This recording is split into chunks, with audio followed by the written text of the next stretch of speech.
This question is some question that I get quite often, but like many other viewer request videos, let's really spend some time talking about this. So, what to do when you are born unattractive? And let's really get into the depths of this question. So, what to do implies that number one, there's like a thing you have to do. And you don't know what that thing is. So, just by the first part of this sentence, you can tell that in your mind, in the landscape of your mind, there's this idea of things that you have to do, things that you have to be, but you don't know what to do. And now, the later half of the sentence is what to do when you are born attractive. When you are born unattractive. Okay, so this means if you are born attractive, you would know what to do. But it seems that you don't know what to do now that you are unattractive. And an additional nuance to this is that you're not just unattractive, you have this belief that you are born unattractive. And moreover, that is a significance for you, right? So there are people who I guess become unattractive posteriori. I don't know. Am I saying that word? And there are people who are born unattractive, and this is kind of a significant factor for you. So these are all the things that are going on in this one question, right? Okay, so let's try actually answering that question. What to do when you are born unattractive? Well, you just have to live life. Okay, but how? Let's try and really get into what you really are asking with this question. So let me bring up some spreadsheets. Okay, so I spent some time creating this spreadsheet, which I think will help you kind of understand what's really being asked here. Okay, so the first premise that we talked about is that there's like you in your belief system, right? There's this idea of that you have to do some things in your life, right? Which is why you are asking in the first place what to do when you are born unattractive, right? Okay, so that means that there implies there is something to do.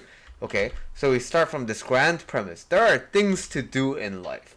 Okay, after that, we can break it down to a few steps, right? Okay, so there are things, if there are things to do in life, there must be also things that you do as an attractive person, and there must be things that you do as an unattractive person, right? Because why? Your question implies this, right? It implies that there are some things that you have to do, that you need to do when you are born unattractive, so it must mean that there are also things that you do as an attractive person, yeah? Okay, but now you also noted that you are born unattractive, right? So that implies that there are things that you do as a person who is born attractive. Okay, this also means that there's a possibility of change, right? So there are things that you do as a person who becomes unattractive, who wasn't unattractive before, but who wasn't attractive before, but became unattractive or attractive over time. Sorry, I keep fucking up. But anyway, this also implies that there are people who cannot be altered. They can't be unattractive anymore. Conversely, there are things that you do as a person who is born unattractive, which is what you're thinking, And there are things that you do as a person who became unattractive when they were before. And there are things that you do as a person who cannot become attractive. There's no possibility for change for you. Okay? So that's kind of the matrix that we're working with. And now, in this column, I kind of have the possibility of jobs and careers. So when you look at a handsome person, when you look at a really pretty person, that person theoretically can do anything, right? But what are they likely to hear literally all the time? Oh my god, you should be a model, right? Especially if they were born attractive, there's gonna be a lot of casting agencies that want to cast you as a child actor, right? And so, when you're born with the genes that make you really attractive, super fair skin, like nice nose, chiseled chins, tall build, and beautiful blonde hair. I don't know, whatever you find attractive. Like when you're born like that, it's gonna be very, very, very difficult to keep saying no to all these offers that want to make you a model. Because why? Being attractive is a very, especially through genetic means, is a very coveted quality, right? It's a coveted quality because it's so rare.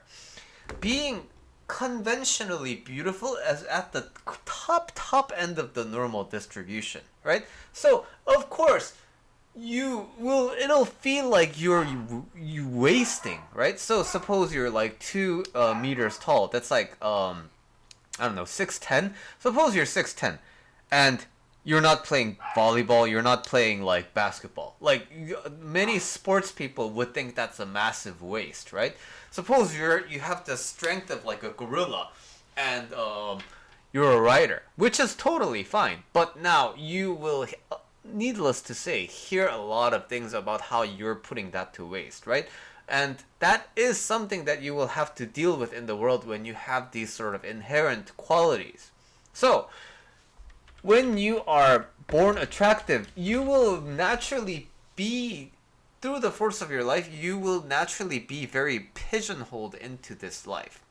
And, or you're not going to be pigeonholed, but you will have to basically go against the current, which can make your life very difficult, right?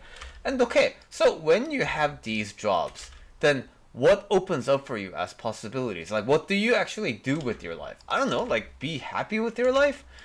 Which is what your tears are implying, right? Like, you're crying because unattractive is some kind of agony for you. So, that must conversely mean that when you're naturally born happy, like, you're gonna be happy. And you're gonna be loved and celebrated wherever you go from the beginning of time. And so you're gonna get a lot of external validation, right? But that's what we tend to think. But let's actually come back to this. But how does this change when you are a person who becomes unattractive? Well, you're happy, you're loved and celebrated where you go, but you only get that after you become attractive. And now you will get to notice the difference in how people treating you. Moreover, because you get a lot of validation after you got attractive, you are going to have a lot of shame about your past, and you will always have that deep like urgency to continue doing the things that make you attractive. So you missed your skincare routine, you ate too much, and you didn't work out for that day.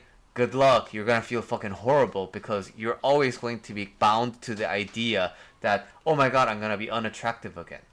Okay, and now, but what if that's not a factor? What if there are things that you do as a person that, like, you cannot become unattractive? You basically can't go back. Or you just can't go to the state of being unattractive. There's no way you can be unattractive. Okay, so, like, you're happy, you're loved and celebrated wherever you go until the end of time, and I guess in comparison to the above, you don't do the things that make you attractive, right? Because you don't need to. You can do whatever you want.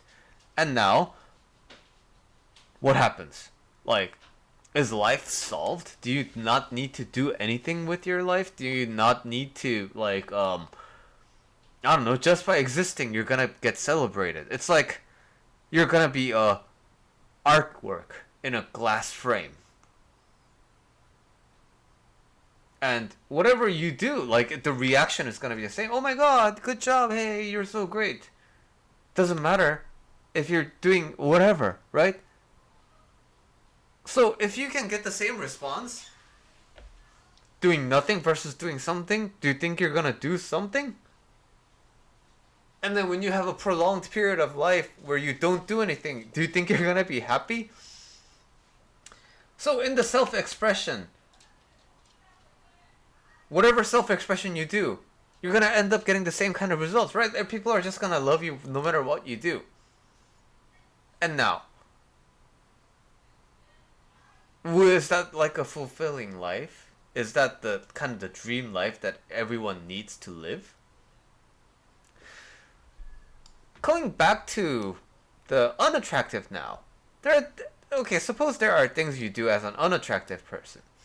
So there are things you do as a person who is born unattractive. Okay, so when you're born unattractive, or when you're in the unattractive dimension, right?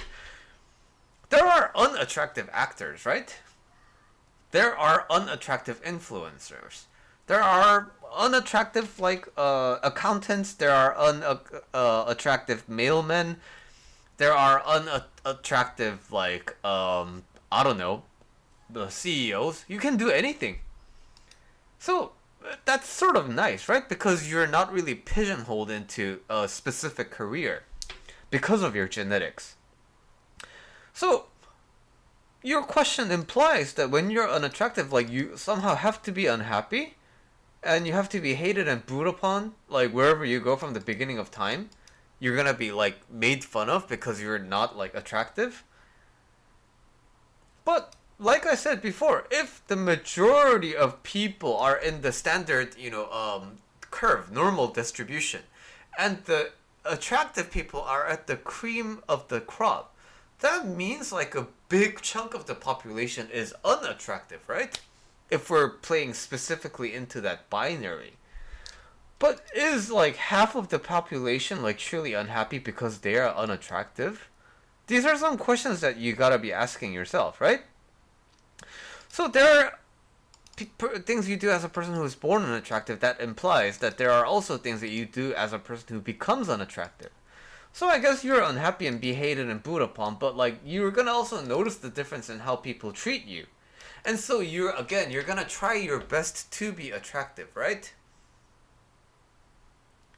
And you're gonna try and escape this status. Just like poverty, just like all the other things in your life that you want to avoid, not want to experience, your life will be determined. The course of your life, right? Who gets to pick what you do and don't do?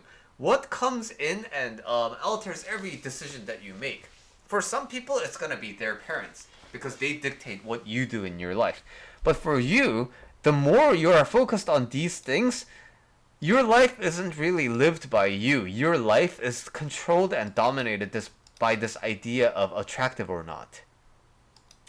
And suppose there are things that you do as a person who cannot become attractive at all. So there's nothing you can do. You can't work out, you can't get plastic surgery, you can't do anything. So for these people, like, do they just give up on the prospect of being loved until the end of time? Like, suppose people have a congenital kind of a genetic condition that makes them conventionally unattractive based on looks. Should they die? I know there's a lot of people who believe in this kind of stuff, right? Especially if you are in the depths of this kind of a mindset. But what I'm trying to get you to notice with this matrix is how narrow-minded this matrix actually is. There are deeply unhappy people who are born attractive.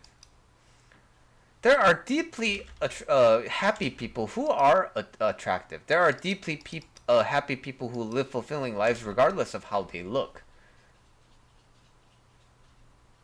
And this matrix is just trying to point out the limitations in this kind of a belief system by kind of following along with your propositions and all its implications, right?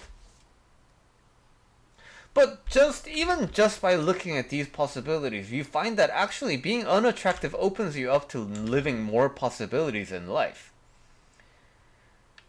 Being born unattractive and kind of like not having the chance to change things also gives you more freedom, because you don't have to do these things of trying to be attractive, or trying to maintain attractiveness, or trying to escape unattractiveness, right? So you find that everything just comes with its own set of pros and cons, but there's nothing that really limits you.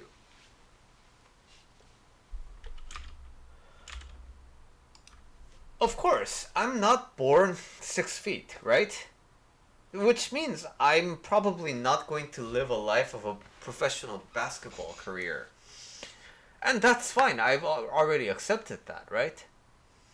And I'm not that inherently intelligent, so my prospect of being a childhood prodigy is gone. I'm not born into generational wealth, so the possibility of me being the world's richest 30 something year old isn't there anymore, right? So when you look at your life, there's already a lot of things that are kind of ruled out for you because of how you were born.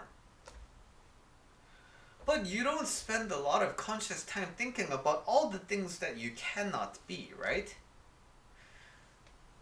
But something is calling you into this. Something is keeping your mind occupied into this idea of being attractive or unattractive.